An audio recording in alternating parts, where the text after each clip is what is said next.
இன்னைக்கு நம்ம நம்மளோட ஹெல்த்தி பாஸ்தா மில்லட் பாஸ்தாவை எப்படி ஹெல்த்தியா செய்யறதுன்றது தான் இந்த வீடியோல காட்ட போறேன். பாத்தீங்கன்னா நம்ம மில்லட் பாஸ்தால நோ மைதா ஒன்லி வீட் தான் ஆட் பண்ணிருக்கோம்.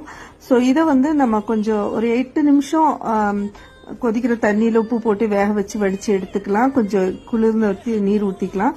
அப்புறம் இந்த காலிஃபிளவர், முந்திரி பருப்பு, பன்னீர், கொத்தமல்லி, ஒரு பச்சை மிளகா, இதை தான் நம்ம கிரீமுக்கு பதில் யூஸ் பண்றோம். அது மாதிரி இதை அரைக்கிறதுக்கு வெய் வாட்டர் யூஸ் பண்ணிக்கிறோம்.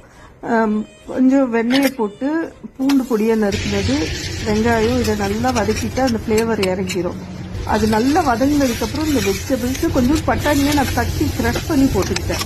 ஸோ அதுக்கப்புறம் அதுலயே மசாலா இருக்கு, அந்த மசாலா போட்டு நம்மளோட இந்த கிரீமை, அதுவுமே இந்த நம்ம மிக்சியில ஒட்டி இருக்கிறது எல்லாமே நான் அந்த வேவ் வாட்டர் ஊத்தி தான் அந்த கிரீமோட கன்சிஸ்டன்சி கொண்டாந்தேன்.